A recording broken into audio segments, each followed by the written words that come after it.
Hello, my favorite English language learners. It is your favorite English teacher here, Amy Joy. And in today's video, I'm going to teach you the 60 most important slang words and expressions you need to know to survive in the United States. I use and hear these words almost every single day, and so it is absolutely essential that you know them too to better understand Americans, sound more native-like, and understand American media. So let's go ahead and get started. Let's start off with compliments and good things. Our first 5 words are cool, awesome, sick, dope, and sweet. You probably already know cool and awesome, but all of these words can mean interesting, fun, and exciting. And they can be used to describe almost anything like people, food, events, activities, etc. Now, another thing you might not know about these words is that they can also be used as a response, like the word okay. So for example, if your friend says, hey, let's meet at 7 p.m., you can answer cool, awesome, sick, dope, or sweet. All of these can be positive responses that also mean okay. And then in addition to meaning cool or okay, the word sweet also has another slang meaning, which is nice or kind. For example, just today, my friend offered me free tickets to see a baseball game, and I told her, that is so sweet of you. That was so nice, that was so kind of her. So if a friend does something nice for you or helps you out, you can say, you are so sweet, or that is so sweet of you. Now we also have 3 more words here, which are fire, epic, and lit. Fire just means really good, and I usually hear it used to mainly describe clothing and food. Epic means grand or spectacular, and lit means exciting, fun, and high energy. Now, when I was thinking about how to explain these words, the first thing that came to my mind was Coachella. Coachella is a really cool, awesome, sick, dope, or sweet 3-day music festival that happens in the desert in California. All of the most famous musicians and singers come to perform at this concert, and it is super famous and super popular. And at Coachella, people wear really cool and crazy clothes, almost like costumes. So if you are at Coachella and you see someone wearing a really unique outfit or really unique clothing, you can tell them your outfit is fire. And since epic means grand or spectacular, we usually use this word to describe events, activities, and trips. For example, Beyonce's show at Coachella was epic. There were 100 dancers on stage. Her show was really grand, really spectacular, really epic. And then lit means exciting, fun, and high energy. So we often use this word to describe parties, concerts, and events that are really high energy and really fun. Everyone's having a good time. So when Coachella is over and your friend asks you how it was, you can say, dude, it was lit. And this leads me to our next group of words to talk about people and looks. So in my last sentence, I said, dude, it was lit. Dude can be used as a noun or an interjection. As a noun, dude just means a man, a guy, or a boy. Sometimes you might use it to refer to a girl, but more often it refers to men. So at Coachella, if you and your friend are watching Beyonce's concert and you are staring at someone, your friend might ask you, what are you looking at? And you can say, that dude dancing over there, he's so funny. In this situation, dude just means man, guy, or boy. That man dancing over there. But like I mentioned, we also use this word as an interjection or a word that adds emotion to whatever you're saying. So like in my last example, I said, dude, Coachella was lit. Here I'm using dude to express positivity and excitement. But if I'm at Coachella and I'm really tired, I'm really hungry, and I want to leave the concert, but my friends make me stay, I can say, dude, I want to leave. In this sentence, dude adds a little bit of complaining or negativity to my statement. So overall, dude can be used positively or negatively. It just adds extra emotion to whatever you're saying. And next is the word buddy, which is just a casual way to say friend. And again, for this word, I would say it is often used to refer to men, and it's also used more often by men themselves. I don't use the word buddy a lot, but I do often hear guys say it. So for example, if we are at Coachella and you introduce me to your friend who is a man, then you can say, this is my buddy from school. And next is chick. Just as the word dude is often used for men, the the word chick refers only to women and girls. So again, we are watching Beyonce's concert together, but then another woman walks out on stage. You can ask, hey, who's that chick? And then I say, oh, that's Miley Cyrus. And then you respond saying, oh, I had a crush on her in high school. Which leads me to my next word, a crush. A crush is someone you like romantically. They can be people you know in real life or celebrities. And we often talk about celebrity crushes or celebrities that you are attracted to. So let me know in the comments, who's your celebrity crush? Whoever it is, they are probably hot, fine, or cute. And all three of these words are adjectives, which mean attractive. These words can also all be used to describe either men or women. And while the word cute does mean attractive, it is in a more innocent way. For example, children can be cute, your dog can be cute, and your outfit can be cute. Now, the adjective cute also has a noun form, which is cutie. So again, taking you back to Coachella, if we are standing in a crowd and you are next to an attractive boy or girl, you are standing next to a cutie.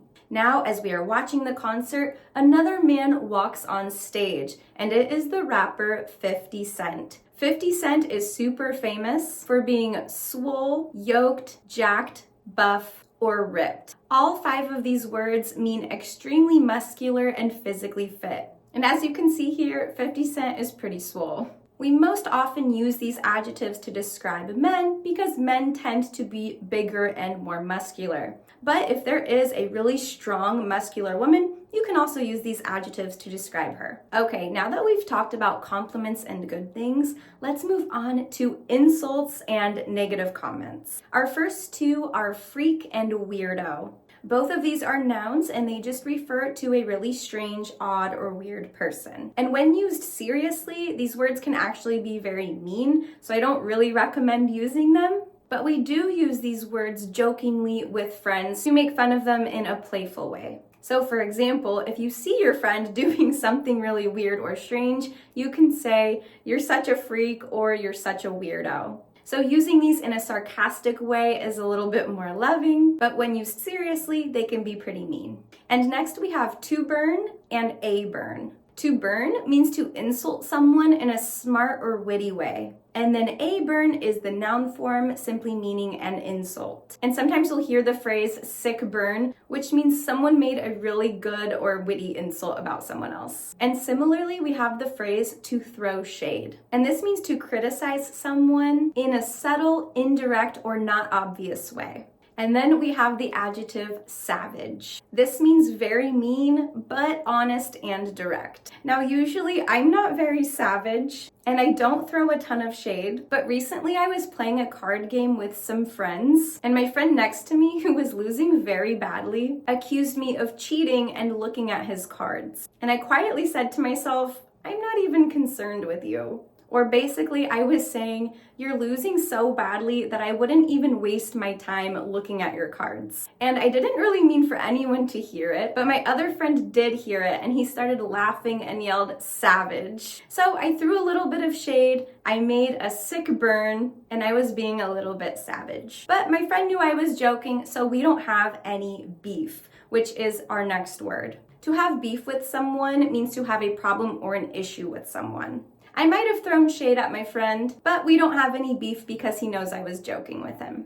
Then next is the adjective salty, which means jealous, bitter, or upset. And I actually think a great example of this word is Donald Trump. Here in 2024, he is still claiming that he won the election in 2020. Donald Trump is salty about the election. He is bitter, he's jealous, he's upset. And next we have 2 synonyms, corny and cheesy. Both of these words mean that something is so overly emotional or cliche that it is silly, funny, or dumb. We usually describe jokes as corny or cheesy because they are so dumb that they make us laugh. We also might say that a romantic comedy is corny or cheesy. Maybe the characters say things that are so overly emotional or loving that you think it is silly and not believable. That movie is corny or cheesy. Then we have the word thirsty, which means desperate for attention, affection, or compliments. Some good examples of this are men who post a lot of pictures to Instagram with their shirts off,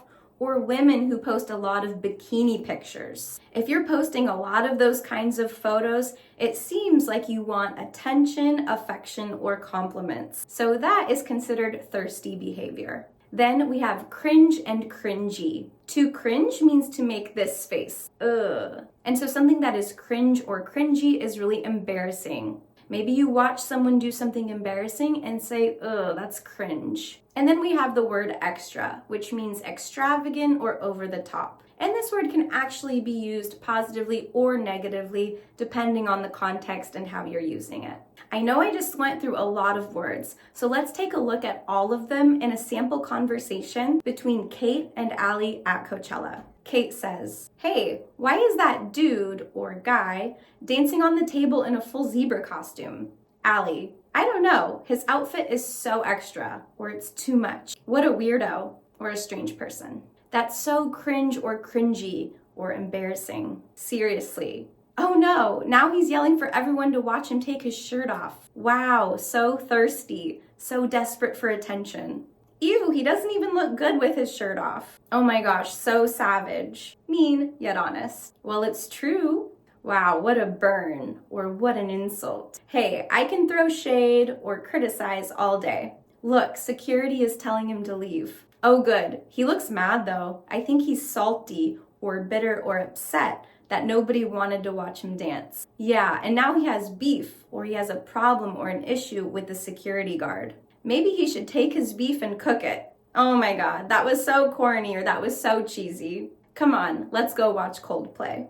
Okay, and before we move on to our next set of words, I want to remind you, if you are studying for the TOEFL, the IELTS, or just want to improve your English vocabulary, then you might be interested in my workbook, 75 Advanced C1, C2 level words. In this workbook, I teach you 75 useful C1, C2 level words that I use as a native English speaker. I teach you their grammar and their collocations, so you not only understand these words when you hear them, but you can also use them in your daily life. So after watching this video, go check out my website, yourfavoriteenglishteacher.com, and buy my workbook today to improve your English vocabulary. Okay, now let's look at some important slang verbs that we use all the time. First is to hang out. This just means to spend time socially, basically doing something with someone. To chill means to relax or calm down. Chilling can refer to doing a relaxing activity, but you can also use it to tell someone to calm down.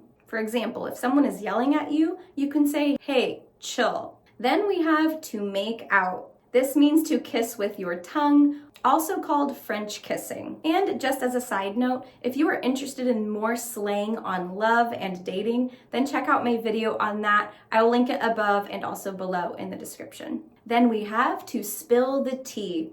In this phrase, tea refers to gossip or secrets. So to spill the tea means to share gossip or share secrets with someone. To ghost means to suddenly stop all communication with someone. To crash means to sleep or suddenly turn off. You can use it for people, like asking to crash at someone's place means asking if you can sleep at their house. But it can also refer to technological devices like a computer or a phone. If your phone suddenly turns off and stops working, it crashed. Then we have to binge watch. This means to watch several episodes of a TV show, one after another. Have you ever binge watched a TV show? Let me know which show in the comments. To flake means to not come to an event you said you would go to.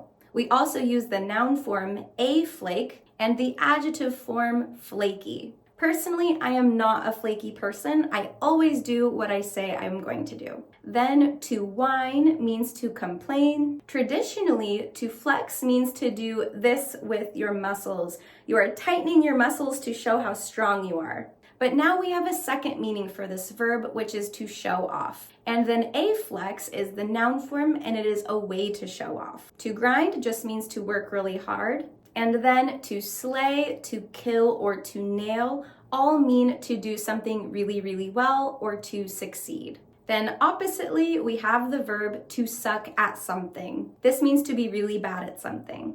We also often use the phrase "that sucks" to respond to bad news. So for example, if your friend comes to you and they say, "Ugh, I sucked at that interview," that means they did a really bad job. And then you can reply, oh, that sucks. I'm so sorry. So let's take all of these words once again and see them in a sample conversation about Coachella. Hey, let's hang out this weekend. I want to hear about Coachella. Definitely. I've been grinding or working hard all week. So let's just chill at my place. I have so much tea or so much gossip. I can't wait to hear it. Come over tomorrow, spill the tea, and then let's binge watch the new show on Netflix. Sweet. Can I crash or sleep at your place too? I don't want to drive late. Cool. Let's do it. Then the next day. So, spill the tea. Okay, so you know Anna and her boyfriend Max? Well, Max and Anna were supposed to come with us to Coachella, but when we all arrived, Max didn't show up. Okay, so he flaked? Yeah, and what's worse is he ghosted Anna, or stopped communicating with her. She tried calling him a bunch of times and he never answered. Complete silence. How weird. And then when Anna and I went to see Bad Bunny, we saw Max there, making out with another girl. No way. That sucks for Anna. I feel so bad for her. Well, don't feel too bad because since we were in the front row, Bad Bunny pulled her up on stage and sang to her. He killed, nailed, or slayed his performance. And after the show, we got to go backstage and hang out with him.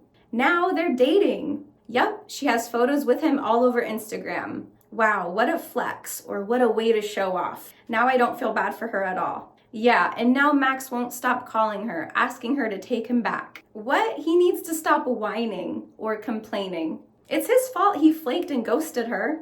Exactly. He really needs to chill, or calm down, or relax. Okay, now let's move on to some really common slang acronyms. Here we have the word FOMO, which stands for fear of missing out. This is the sad feeling you have when you see your friends are hanging out and you either weren't invited or you couldn't come. We often use it in the phrase, I have major FOMO. So for example, I have major FOMO that I'm not at Coachella with you guys. You're seeing all the pictures on Instagram and you really wish you could be there. You have FOMO. Then DM stands for direct message. This means to contact someone privately on social media, not publicly in the comments. For example, if you meet a cutie at Coachella and you exchange Instagram accounts, you can say, hey, let's stay in touch, DM me. Then we have YOLO, which stands for you only live once. We usually say this before doing something irresponsible or risky. For example, I can't really afford tickets to Coachella, but YOLO. This means I don't have enough money, but I'm going to buy tickets anyway because you only live once. Then we have the GOAT, which stands for greatest of all time. For example, Beyonce is the GOAT of singing and making music, and LeBron James is the GOAT of basketball. We also use the letter W to mean win, and L for loss. For example, my friend gave me free tickets to Coachella. What a W. But I actually can't go. What an L. What a loss. And then lastly, we have a lot of useful slang expressions to talk about emotions and feelings. For example, to feel beat means to feel exhausted and tired. And after 3 days at Coachella, you will probably feel beat. Next is shook, which means shocked or surprised. This can be used either positively or negatively. For example, after watching Beyonce's epic performance, I was shook. Her performance was so good that I was shocked and couldn't believe it. Or Anna was shook after seeing her boyfriend make out with another girl. She was shocked, she was surprised, she was shook. Then we have the word down. And this has two slang meanings depending on the verb you use. To be down means to be interested and willing to do something. But to feel down means to feel sad. For example, if your friend asks you, hey, are you down to go to Coachella next year? And you can say, yes, definitely, I am super down. But then when the time for Coachella comes, you get sick and you can't go. So then you feel down and you have major FOMO watching your friends go without you. But when your friends get back, they start planning their Coachella trip for next year. And you already start to feel stoked, psyched, hyped, pumped, and amped, which all mean excited. Now, I know there are so many other slang words that I didn't get through today, so let me know which ones I missed in the comments. Thank you so much for watching this video. I hope you learned something new. If you did, make sure you like this video and subscribe to my channel so you can keep improving your English with me. I'll see you next time. Bye!